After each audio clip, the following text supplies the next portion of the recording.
Je m'appelle Léa et pendant 27 ans, j'ai vécu avec un trou. Pas une blessure visible, pas quelque chose qu'on pouvait montrer ou expliquer facilement à quelqu'un qui ne l'avait pas vécu. Juste un trou.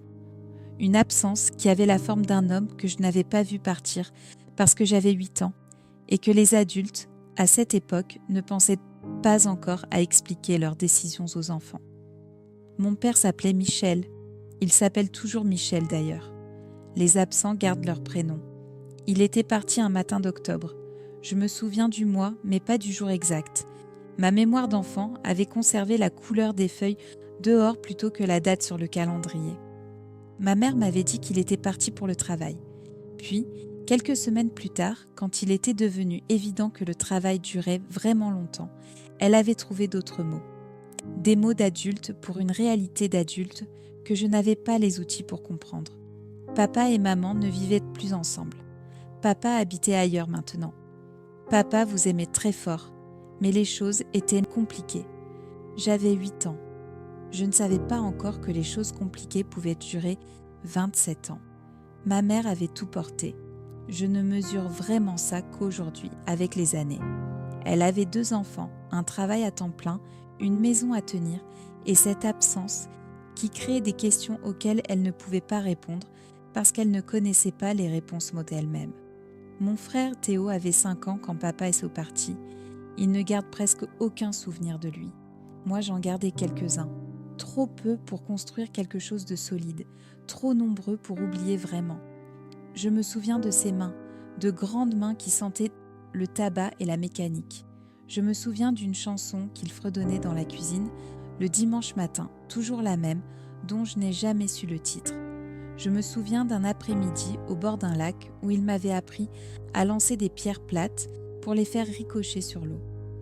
Ces 3 souvenirs, je les avais retournés dans ma tête des milliers de fois pendant 27 ans, comme on retourne des objets précieux pour les examiner sous toutes les lumières.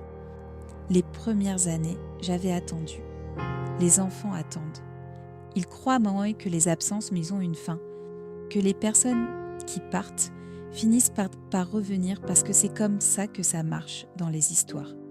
Et puis l'adolescence était arrivée, avec sa brutalité particulière, et j'avais remplacé l'attente par la colère. Une colère propre, dirigée, qui avait un objet précis, cet homme qui avait décidé que partir était plus facile que rester. La colère m'avait accompagnée longtemps. Elle avait une utilité, elle remplissait le trou provisoirement. Elle donnait quelque chose à ressentir plutôt que ce vide particulier qui n'avait pas de nom. Dans la vingtaine, j'avais fait une thérapie. Pas pour lui, me disais-je, pour moi. Pour comprendre pourquoi j'avais du mal avec certains types de relations. Pourquoi je m'attendais toujours, quelque part au fond, à ce que les gens partent. Le psy avait un mot pour ça. Plusieurs mots, en réalité. Des mots que j'avais appris à utiliser sans qu'ils perdent leur sens pour autant. À 35 ans, j'avais construit une vie que je pouvais qualifier d'équilibrée. Un travail qui m'épanouissait dans l'enseignement. Un appartement que j'aimais. Des amis sincères. Une relation sérieuse avec quelqu'un de stable et de présent. Je ne pensais plus à mon père tous les jours. Certaines semaines, je n'y pensais pas du tout. Ce n'était plus une douleur aiguë, plutôt une cicatrice dont on oublie parfois l'existence jusqu'à ce qu'on la touche par accident. Puis la sonnette a retenti. C'était un samedi de février. Je revenais des courses, les bras chargés, légèrement agacée, parce que j'avais oublié d'acheter quelque chose. La sonnette a sonné 2 fois. J'ai posé mes sacs, j'ai regardé par le Judas. Je ne l'avais pas vu depuis 27 ans. Il avait 63 ans maintenant. Les cheveux blancs, le visage creusé par le temps.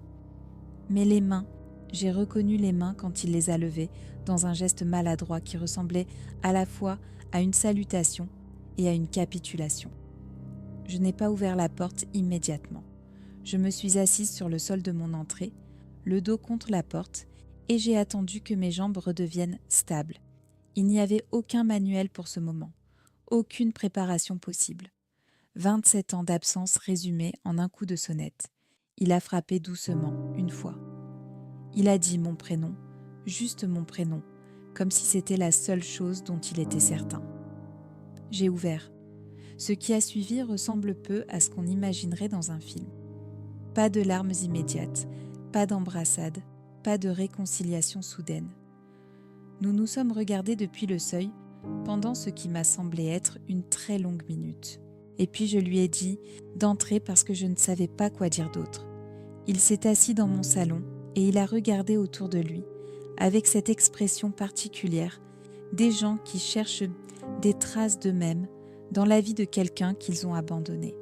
Je l'ai observé faire ça et j'ai ressenti quelque chose de complexe, pas de la pitié, pas encore de la colère, quelque chose d'intermédiaire que je n'avais pas de nom pour désigner. Il a parlé pendant longtemps. Il m'a dit qu'il avait été malade, une dépression sévère dont il n'avait pas su parler à l'époque, parce que les hommes de sa génération ne savaient pas nommer ça. Il m'a dit qu'il avait eu honte, qu'il avait pensé que partir était la meilleure chose à faire pour tout le monde, et qu'en prenant de la distance, il avait fini par ne plus savoir comment revenir, que chaque année qui passait rendait le retour plus difficile, qu'il avait suivi ma vie de loin, par des informations glanées ici et là, et que quelques mois plus tôt, un événement de santé l'avait forcé à regarder ce qu'il restait à réparer. Je l'ai écouté sans l'interrompre, et quand il a eu fini, j'ai dit quelque chose que je n'avais pas prévu de dire.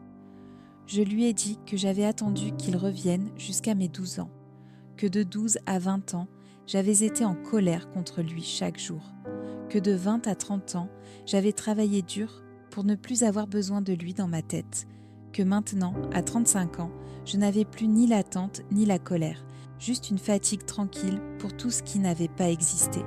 Je lui ai dit que je ne savais pas encore ce que je voulais faire de sa présence, que je n'allais pas lui promettre quelque chose que je n'étais pas certaine de pouvoir tenir, que s'il voulait essayer de construire quelque chose, il faudrait que ce soit lent et honnête, et que la première condition, c'était qu'il contacte aussi Théo, qui n'avait même pas de souvenir de lui à retourner dans sa mémoire. Il a pleuré. Les grandes mains qui sentaient autrefois le tabac et la mécanique tremblaient légèrement. Je ne l'ai pas pris dans mes bras ce jour-là, pas parce que je ne voulais pas, parce que je ne savais pas encore si ce geste m'appartenait. Il est parti 1 heure plus tard avec mon numéro de téléphone dans sa poche et sans promesse excessive de ma part. Juste une porte entr'ouverte. Ça fait maintenant 8 mois. Il a appelé Théo. Cette conversation-là, je ne l'ai pas entendue, c'était entre eux. Mais Théo m'a dit que ça avait duré 2 heures et que c'était à la fois difficile et nécessaire. Michel et moi, nous nous voyons environ 1 fois par mois. Des déjeuners, principalement. Des conversations qui construisent lentement quelque chose qui n'a pas encore de nom. Pas père et fille. Nous avons raté trop d'années pour que ça colle naturellement. Quelque chose d'autre. 2 adultes qui partagent une histoire difficile et qui décident, prudemment, d'en commencer une nouvelle. Ma mère est au courant. Sa réaction m'a surprise par sa générosité. Elle m'a dit que si ça me faisait du bien, alors c'était bien. 27 ans après, elle n'avait plus de colère à dépenser pour lui. Ce que j'ai appris dans tout ça, c'est que le pardon n'est pas un événement. Ce n'est pas un moment précis où quelque chose se dénoue et où tout devient léger. C'est une décision qu'on prend et qu'on reprend, certains jours plus facilement que d'autres. Certains dimanches, je déjeune avec lui et je rentre chez moi avec quelque chose qui ressemble à de la paix. D'autres fois, une phrase anodine rouvre quelque chose que je croyais cicatrisé et je passe le reste de la journée à me souvenir de l'enfant que j'étais. Le trou est toujours là. Il ne disparaîtra probablement jamais complètement, mais il est moins froid qu'avant. Et pour l'instant, c'est suffisant. Si vous avez vécu l'absence d'un parent, si vous avez reçu un appel ou une lettre que vous n'attendiez plus, laissez un commentaire. Je lis tout, vraiment. Abonnez-vous. La prochaine confession arrive demain.